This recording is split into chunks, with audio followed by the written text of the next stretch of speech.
Hi, everyone. Welcome to Rebel Soul Stories. This is episode 5. I'm your host, Shannon McAllister. I'm a life coach, and I really help women find the rebel soul and feel empowered to be their true selves. And so each week I have new women on who I interview on their rebel soul journey. And this week I have Jenna Hansen Abramson, the creator and owner of Marvel Media. Hello. Hello. So I'll kick it over to Jenna to introduce herself. Hi, everyone. Thank you for having me, Shannon. I'm excited to chat with you. I'm Jenna Hansen Abramson, and I am the owner and creative mind, project manager, kind of everything behind Marvel Media and Marvel Style. So Marvel Media is a marketing public relations consultancy. So I say consultancy because it's kind of like I'm a consultant, but I do a little more than just coming in as a marketing consultant. So kind of do that agency work, but as a consultant. So I like the word consultancy. And yeah, I've just been doing it for 5 years, I think. I'm kind of losing track of time over here. But yeah, so it's a lot of fun and excited to talk to you all about it a little more. That's amazing. And so where were you before you really kicked off building your own business and walking away from corporate America? What were you feeling? What was your lifestyle like? So before I was working at Xtelligence Learning Corporation, where I met Shannon. So I was there and I had been there for a couple years or so. And there was just a shift going on there. They were going into new ownership. My marketing team was changing. People were leaving. People were going to different departments. And I kind of found myself almost being the only one on the marketing team. And things just kept piling up on me. And every meeting I would sit in, there was no talk of hiring anyone. It was just kind of like, oh, well, Jenna can do it. Jenna can do it. And I'm like, wait, I am doing it, but it doesn't mean I want to like continue to do everyone's job. So it was a very interesting and stressful time. So that's where I was right before starting my own job. And I think you said, like, how did you feel like walking away from that corporate? And it's weird because it's like one of the most stressful decisions I've ever made because I don't like change. I don't like unknown. I'm a planner. I'm not a gambler. I'm not someone who would like bet on things. So it was super stressful for me to be like, hey, by 9 to 5, Monday through Friday, every 2 weeks you get a paycheck, all that, just consistency and knowing what you're going to have every single day. But at the same time, it was the easiest decision I've ever made, if that even makes sense. I remember after I told my manager that I was putting in my 2 weeks notice that actually turned into like 8 weeks because somehow they begged me to stay even longer. And I think I like quit in September, and like Thanksgiving, I'm like, wait, why am I still here? What happened? I thought I quit my job. So yeah, so that was like a whole other thing. But after I quit, I remember thinking, like going into her office, I remember thinking, this is like a breakup. It was like so hard. You don't want to hurt anyone. You don't want to leave anyone stranded and feel like you're letting people down. And it really felt like I was breaking up with someone, with the company. But then I walked out and was like, oh gosh, I feel so much lighter. Like, I can't believe I just did that. And I remember leaving that day and just being so happy and relieved and excited for what the next step was. And I knew like immediately, like this was the right decision. I did the right thing. And I've never looked back and I've never regretted it. And that's not like me to be like, yeah, moving on. Like normally I'd be like, oh my gosh, did I make the right choice? And I just something inside me just knew like it was time and it was the right decision. And it's just been on the up and up since then. And yeah, never looked back. So crazy. Crazy. Because like to your point, it's like you had kind of all this pressure leading up, and I think sometimes we think about decisions and we weigh them out and we're like, did we make the right decision? But you really had that like weight lifted off of you and you were liberated. That's right. Exactly. And that's kind of how I knew like this was the right decision, you know, like never stressed about, I mean, obviously there's been different stresses since then when you start your own business and go out on your own, but I've never stressed about that decision again. And yeah, so first time I really like kind of bet on something, and I decided to bet on myself, and I'm glad I did. So I love that. yeah. And I feel like you can't go wrong when you bet on yourself. Yeah, no, really, you can't. So sometimes you just got to do it. And what would you say really was like the kind of like the kickstart to the journey? What was kind of the final thing where you were like, let's do this? Yeah, you know, for me, starting my own business was kind of a long journey. I lost my job. I got laid off in the 2009 recession. I was doing marketing for a local hotel in Monterey. And at the time when I was there, I loved doing marketing for the hotel and like the tourism industry. And I was like, I'm going to be here. This is it. Like, I'm going to do my whole career here. I'm going to be like the VP of marketing at this hotel. It was what I wanted. And then I got laid off and I was like, what? What's happening? And then I went to a party and I met a woman who is a creative and owns her own business, and she's a mother. And I met her on a Saturday. I interviewed with her on a Monday because she was looking for an assistant, and I started working for her like Wednesday. And for at the time, I was like, okay, this is just going to be a job as we get through the recession, and then I'm going to go back into the whole corporate, probably hotel industry again. And I ended up staying with her for like 5 years or something. And during that time, she just inspired me so much. And she, like I said, she was a mom, and I saw how she had this life work balance, and she got to create her own path. And I was just so inspired by her creativity, by her entrepreneurship, by her parenting, like everything. And I was like, this is what I want. But at the time I was, you know, like 25 or 28. I was mid to late 20s. I was not married. I didn't have, so it was like not quite there. Right. And I still needed to get some more experience under my belt. But I was like, I knew that eventually that's what I wanted. Yes.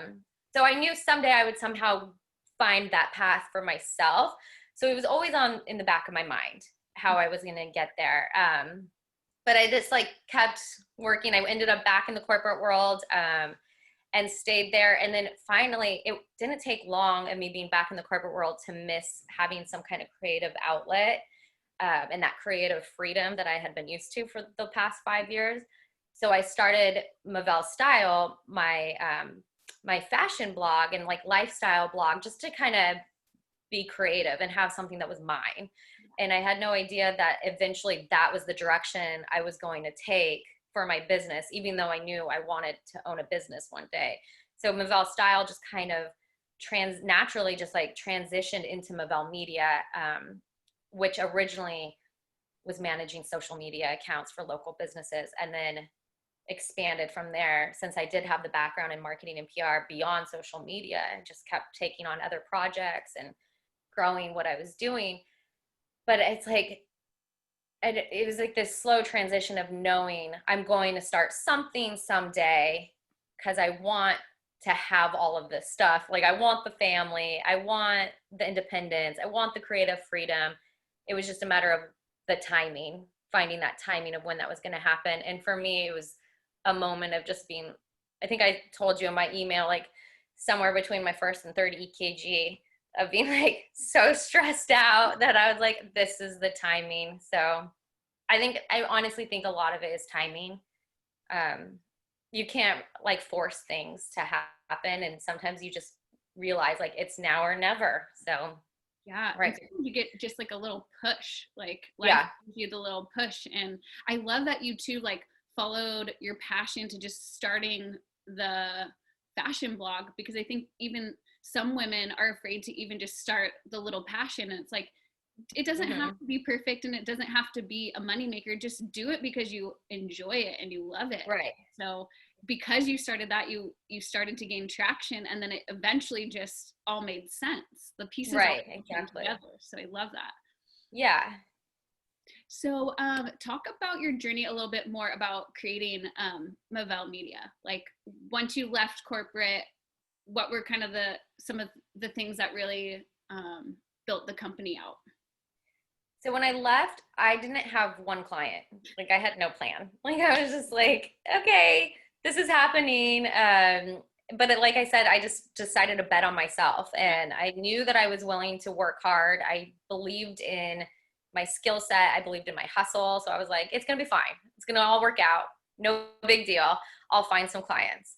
And so that holiday season, because I left like in the fall, like between the holidays, I basically spent from Thanksgiving to New Year's building my website, building my own brand, basically putting together my own brand, and then going out to like all these holiday parties and meeting people and just like, and I'm naturally really shy. So it's kind of funny that I was just going to all these parties by myself and being like, hi, and just networking and kind of working the room, because that's so not like me. But I realize if you work for yourself, that's what you have to do.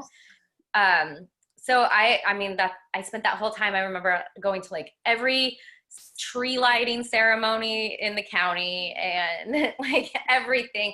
And it worked because I had my first client come like January 2nd. I started with them, and then they introduced me to someone, and then they introduced me to someone, and it just kind of kept going like that way. And it's really, you definitely have to put yourself out there and network and build those connections to build your company. But also I feel like a lot of it is about who you know. Yeah. And so fostering relationships that I also already had was so key for me to build my company. And I mean, it's really all about relationships and just that, like building off of that and working really hard and selling yourself and proving yourself. But you know what's funny is like you also kind of have to prove yourself to yourself. Yes. It's not like just proving that I'm the best to like you, but it's proving yourself that you're the best. And once you believe that you're the best, like you can get out there and you can tell everyone you're the best, you know? So it's like really believing in yourself helps you build your company and build your portfolio and everything. So I don't know. It's like just, yeah. So like once I decided to leave corporate and start it, I just kind of hit the ground running and have never really stopped working at it. I love There's that. no time for breaks. I don't even think I took a break to have a baby. So I was working from my hospital bed. Were you really? Because she came early and I wasn't planning for that. So I was like, oh no, what do I do? So I had to like wrap some things up. But I was like, yeah, but I mean, those are some things that I could probably change if I ever had another baby. But at the time I'm like, no, hustle. Yes. Us planners too, we think that with kids it's all still going to go according to plan, and nope, that is like the first thing that we learn as mamas is you can't plan. Exactly. No, you like can't. Backup plans for the backup plans. Yeah, exactly. You should have like 4 plans. Yes. Amazing. I feel like you brought up some very good points there. So like number 1, really believing in yourself is so key, especially if you are going to go do whatever you want to, whatever your passion is. Believe in yourself first, because that people feed off your energy. So if you don't believe in yourself, you're not going to come off as confident. And I feel like number 2, the connections, that's so key. And even if you don't have a big network, the people that you know might know someone. And so once you believe in yourself and put yourself out there, and even just tell the people in your life, like, hey, I'm doing this marketing company now. Do you know anyone who might need something? And they might not know someone right on the spot, but like 2 weeks down the line, they're like, oh, well, Jenna said she's doing marketing now, and so just told me that they need help, and then they can connect you. So it's all about like believing in yourself, and then really just not being afraid to put yourself out there. So I love that you brought that up. Yeah. When do you feel like the shift really happened for you, and what was the biggest lesson that you learned along the way? So like what shift? What do you mean by shift? Yes. When did you really feel like you believed in yourself? Okay. So I want to say like when I first walked away from corporate and started it, I really believed in myself. And then like 6 weeks later, you start to kind of be like, okay, I don't know. There's this meme that I saw. It's like the life of an entrepreneur, like in one day. And it's like, you wake up like, I'm a badass. And then the next day you're like, oh my God, am I really that great? And then the next day you're like, I'm so awesome. And then it's kind of like an emotional roller coaster. And I feel like that's how it was when you're first kind of starting out. You're like, you have this adrenaline and this momentum of like, I'm going to do this. I'm going to kick some butt. And then 3 weeks later, you're like, okay, I still don't have any clients. So that's cool. And then you get your first client and you're like, yeah, I'm awesome. I got this. And then like there's times where I've lost clients, and every time I've lost a client, it's like a little painful for me. Like I am always like, oh, okay. And not taking it personal, but it's like, I kind of, I invest a lot of myself in all of my projects and my work. So it's like losing a little bit of me. Like I don't do that anymore. And, so it's, the shift of being like, I don't, so I'm trying to figure out like the shift of knowing that I got this and accepting that it's not always how I think it's going to be, I would say came like 6 months to a year after I actually like started my business. When I just kind of started to like not force things. Yes. And just work, like go with what's happening. And there's been like where my business is today is not what I intended it to be. So like things have shifted, and I've just learned like, okay, so I'm not going to just be a content manager and social media manager for local fashion boutiques. Like that's kind of where I thought I was going. Not just fashion boutiques, but like local small businesses. And somehow I went down, I do like a lot of nonprofits. I do things that I just never thought that I was going to do. And I love it. And I wouldn't want to do it any other way. So I think at some point, 6 months to a year into it, I realized you can't really force things. You kind of have to like go with it and see where it takes you as well as where you want to take it, if that makes any sense. Yes, absolutely. Yeah. And then like lessons I've learned along the way. The biggest lesson I learned early on is know your value and price yourself at your value. Like don't undercut yourself. Like I definitely did that. And when you start out, because I just wanted clients, I was eager. I thought if I wasn't working, then what am I doing? So I priced myself not just like competitively, but like cheap. And then you kind of set yourself up for, okay, well now what? You can't just raise your prices on everyone. So it's like know your value and stick to it. Yes. Or know your value, add tax, and then stick to it. And don't you feel like too, when you were like pricing yourself low, it would always be like almost the worst clients. Like they would also like expect the world of you, and it's like, you're literally not even paying me to do like half of what I'm doing.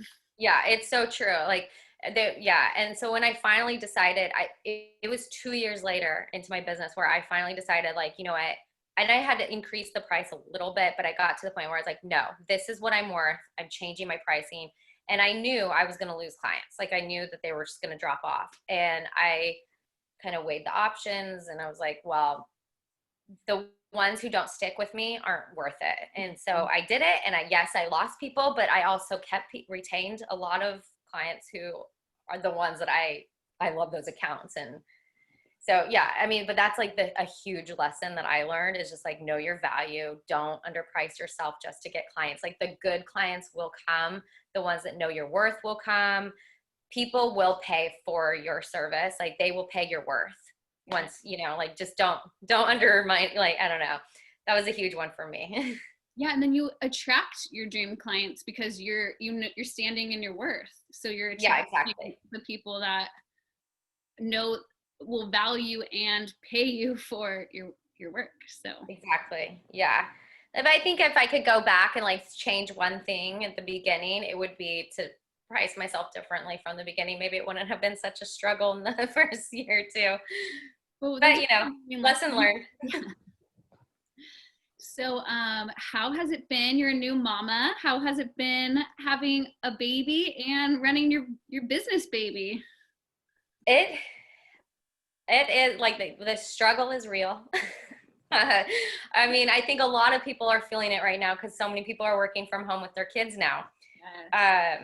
But yeah, it's definitely interesting trying to coordinate all my conference calls around nap schedules or you know, you're like, okay, she naps for an hour at this time, so I'm just gonna jump on and do the nap time hustle. And I think when I was pregnant, and people probably were laughing at me, but they were nice. They didn't laugh in my face, but I'm sure they were behind my back.